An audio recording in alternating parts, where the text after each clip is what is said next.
Hallelujah, amen. Do you believe that? Natuto ka na. Gusto lang ko i-convince ni Ito si ko kaya verse sa tuwag na ang sa Diyos. Iwan ang Acts 1:8. It is a power. It is our authority. Nagibutang ka na sa atong kasing-kasing o kalipatataan. Gusto sa Diyos na masabta din natin. Para ang iyang priority, ang iyang importante sa iyang biwag ka na po could not be failed in power or somehow. But, gusto sa Diyos na wala sa gusto mo kapag pinag-nais sa niya siya walang ka na both of them they don't act delay. So, they don't act delay. Wala sila naramdaman.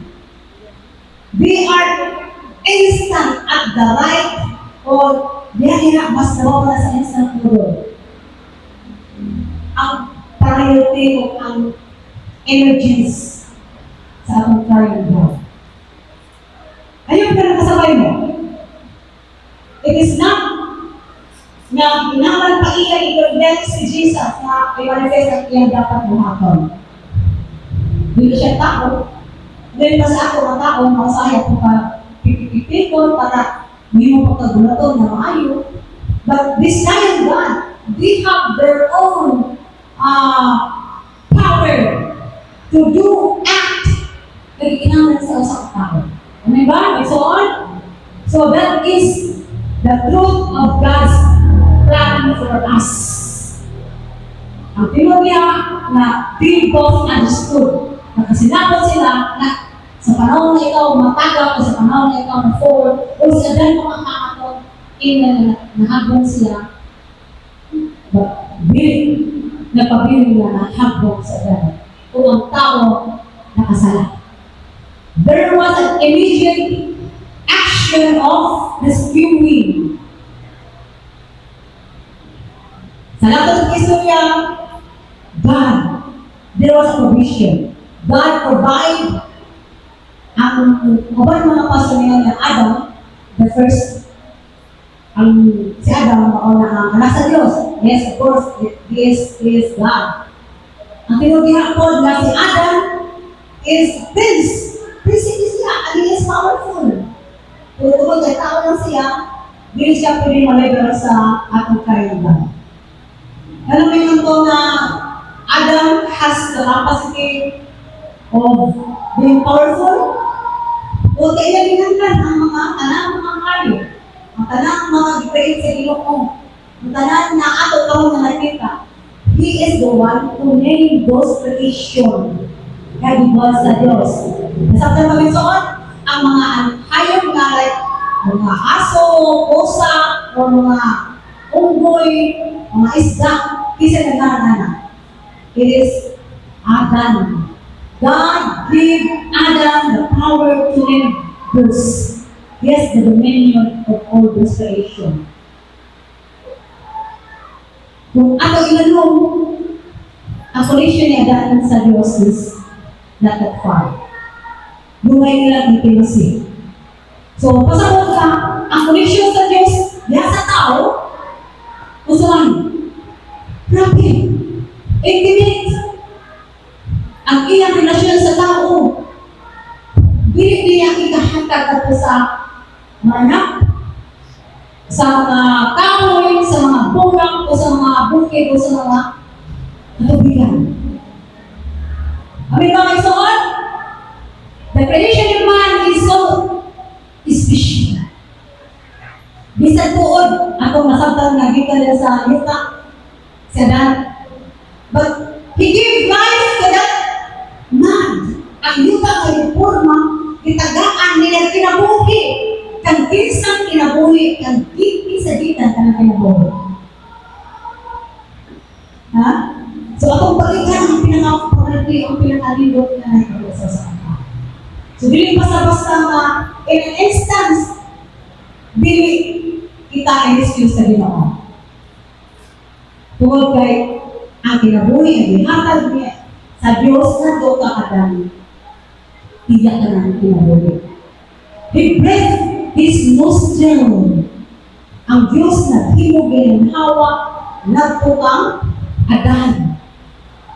Ang Biblia nagsulti sa chapter 2, verse 7. Kung ato lang panandungan pa kayo, ang usang arilong na relasyon na nagkulit kang Adan o kang sa Diyos. Bila basa-basa ba? May mga factor o may mga wala. Ang Diyos doon na yung nauna. Ang Diyos doon yung ihatagayon ang pinaka-lindon na may mong ma-identify ang tao. It is His birth. Amin ba, Bisuan? Ako ba nasabtan? So, dapat na lang ang tuwing para ko na atong butas ng kasi na we belong to the Lord. And the kingdom of the Lord. Kikali ka sa Ginoo. Amen! Ako basahin, between God and man, bukat na kabutungan na nagikot sa Diyos o sa tao. Amen ba? Maway ang pasabot ni Soon? Amen! Bukat ang ilang kabutungan. Bukat ang atong kabutungan. Bukilit ka ng basta-basta na i-reflect ang atong pagkakitan. Hallelujah! Dapo ng kabahinan. God has deposited a great value and amount even in creation. The first, sa panahon na nag-create ang Pinoon ako, malagatan niya ako ang sa mga akin. Na istorya, na nag-iulia na sa gamit ang istorya na ang tao daw, bilang sa nasaliti sa kawayan. Ano mo na? Istorya ha? Ako din sila sa mga kaya mo man ang ipresenta sa eskulahan. Kasi bayong sa laki, nabuang ang kawayan. Igawa sa laki, igawa sa bayan. Ano ba istorya? Na nagluto ang Ginoo, so yun yan, pwede sa Bible. But gusto na ko makita ang usaka, biganitan sa inyong pagkaikaw. Na nagluto ang Diyos, nag-fit siya, nag-iwa ang Diyos kung tubig, maglagaw na ko siya, o nakalimutan niya ang mga minuto. Primero ng minuto. Kasi ito ko, masay color, black. Ngayon din ako, hindi ko gano'n ani. Like, black ang color. Hindi ka naman niya try. Nagluto siya ako, nahin mo, bacon ko siya, nagforma siya ako na. Iyan, ibatayan mo, hindi na tayong pressure. Na sure thing, ang kalawang ng try is, puti. Hilaw. Ikatulong ang try niya, iyan imatayan, iyan itanawan, iyan itutukan. Mga iyong pag-color. Sa brown race. Maunang ilang istorya is still sa atong mga tanggulangan. In contrast sa Bible facts.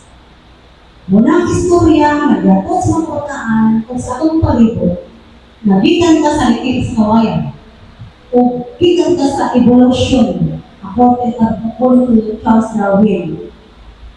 Na si Charles Darwin, nag-iwan na theory, nagbaso siya. Kapag wala na yung hinog na magipat sa iyo, bakwikon, kung pinamatayin na siya. Those are the myth of your beginning.